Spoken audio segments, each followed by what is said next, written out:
안녕하세요. 나무병원TV 김철응입니다. 오늘은 새로운 정보를 좀 가지고 왔습니다. 솔껍질 깍지벌레. 여러분들이 나무의사 시험을 볼 때 꼭 출제가 될 수 있는 굉장히 빈도가 높은 그러한 주요 해충이죠. 그런데 이 해충에 관련된 최신 정보가 나와서 한번 알려드리려고 합니다. 제가 연구한 거 아니고요. 제목은 2022년 솔껍질 깍지벌레 발생 밀도 및 시기 조사라는 용역 보고서이고요. 한국임업진흥원에서 22년도에 발행을 했습니다. 조사는 서울대 쪽에서 연구를 수행한 것으로 알고 있습니다. 그래서 사실은 이 연구의 주요한 목적은요, 솔껍질 깍지벌레의 전국 분포도라고 보시면 될 것 같습니다. 자, 솔껍질 깍지벌레와 소나무 껍질 깍지벌레, 이 솔껍질 깍지벌레를 이야기하기 전에 간단하게 한번 알아보도록 하겠습니다. 솔껍질 깍지벌레하고 소나무 껍질 깍지벌레가 있는데요. 학명을 보면은요, 마추쿠쿠스죠, 전부 다. 속명은 똑같고 종명에서 조금 차이가 나는데요. 솔껍질 깍지벌레 보시면은 퉁버기레라고 그래가지고 여기 학명에서 보시면은 곰솔과 관련이 있겠죠. 마추무레라고 해가지고 여기서도 역시 소나무하고 관련된 겁니다. 그래서 처음에 63년도에 피해 증상이 나타나고 83년도에 처음 솔껍질 깍지벌레라는 것이 확인되었을 때 우리나라에서는 여기에 있는 이 해송 곰솔과 관련된 학명을 쓴 것 같습니다. 그런데 이 소나무 껍질 깍지벌레가 사실은 동일종이라는 논란이 계속 많았었거든요. 그런데 최근에 이 22년도 연구하면서 이 두 개의 발생하는 그러한 솔껍질 깍지벌레와 소나무 껍질 깍지벌레 유전자 검사를 했더니 동일이다. 이런 결론이 나왔습니다. 물론 이제 과거에 나왔기 때문에 지금도 학명을 보시면은요, 이 두 개를 같이 쓰고 있어요. 가로치고서.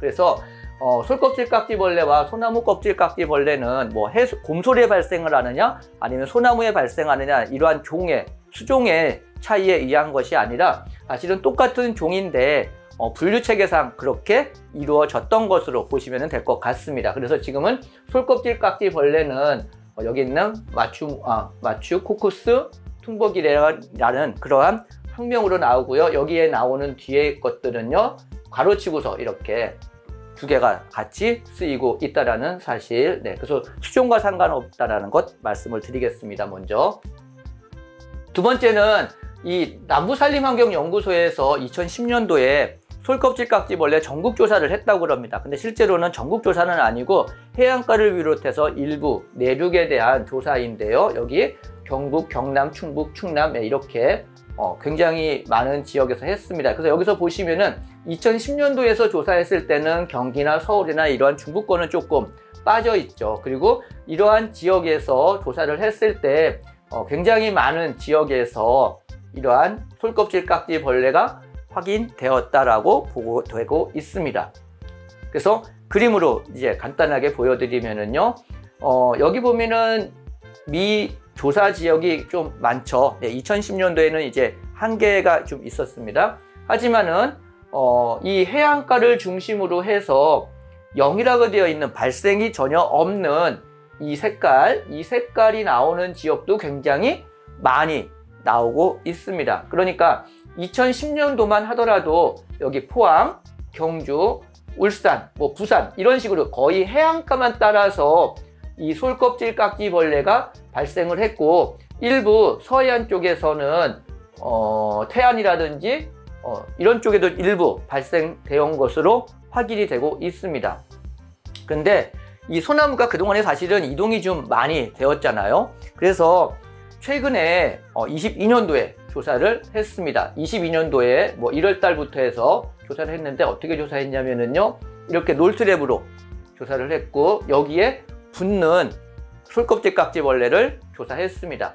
자, 이렇게 놀트랩에 붙는 것들은 솔껍질 깍지벌레의 암컷일까요, 수컷일까요? 솔껍질 깍지벌레는 아시죠? 성충의 모양이 두 가지가 있다는 것, 수컷과 암컷의 모양이 틀리다라는 걸 아시죠? 그래서 이렇게 잡히는 거는 날아다니는 수컷입니다. 그러니까 암컷은 이 놀트랩으로 이렇게 채집하기가 조금 좀 어렵거든요. 그래서 이 수컷을 이렇게 놀트랩을 이용해 가지고 채집을 해서 이러한 모양을 했다고 합니다. 그 다음에 중요한 게 또 뭐냐면은요.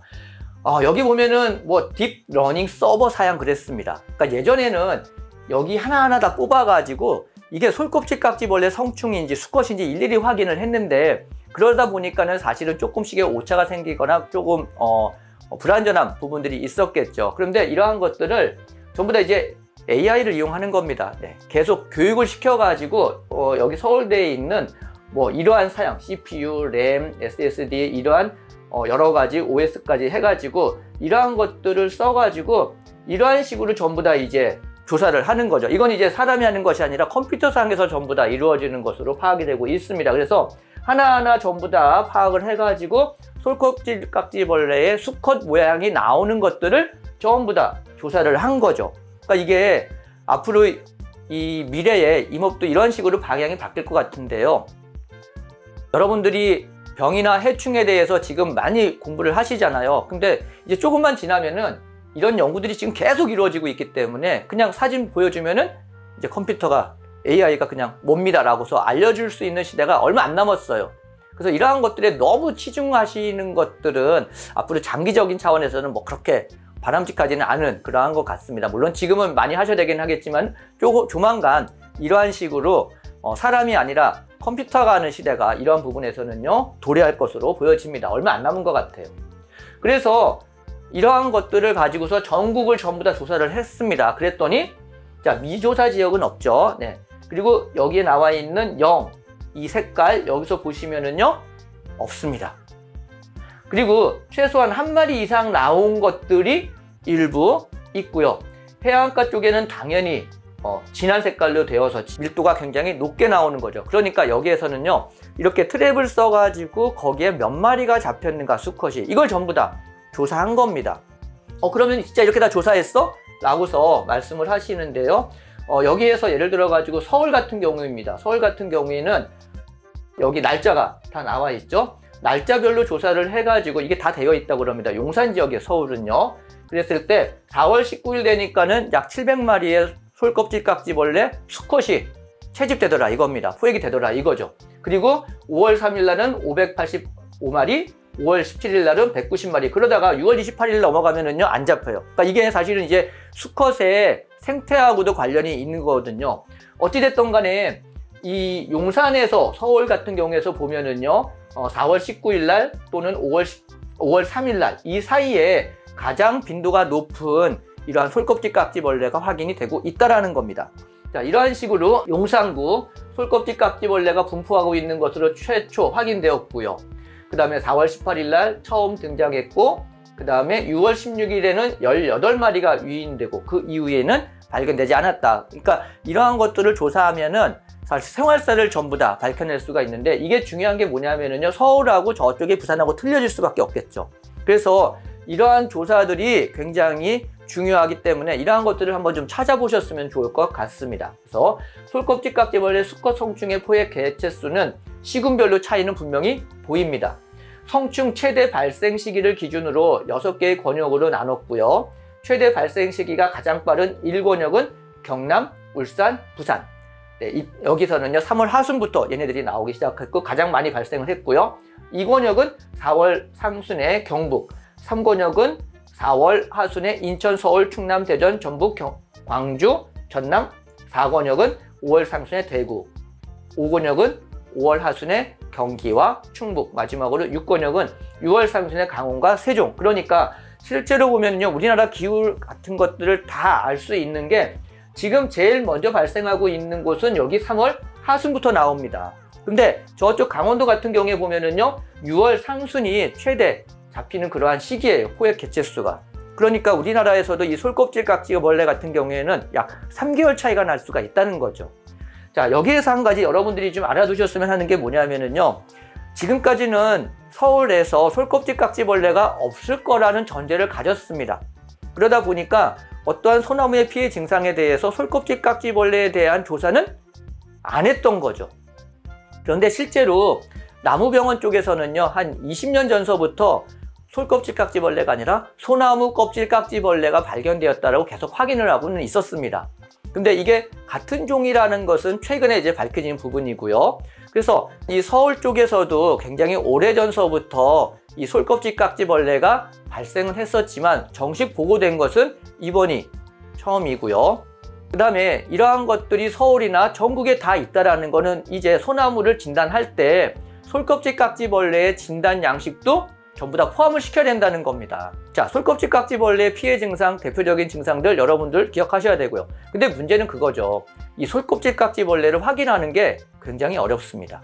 아까 시기별로 특정 기간에 나타나고요. 그것도 수컷만을 잘 채집을 해야 되는데 그러기가 어렵죠. 근데 우리가 주로 피해를 보는 거는 겨울철이에요. 그러니까 그때는 암컷을 또 봐야 됩니다. 여러분들 암컷과 수컷의 모양 잘 구분을 하셔야 되고요. 그 다음에 두 번째는 암컷도 시간이 지나면은 모양이 좀 변합니다.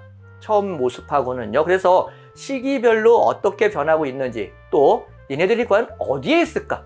소나무 그냥 아무 데나 보면 있을까? 그건 아니라는 겁니다.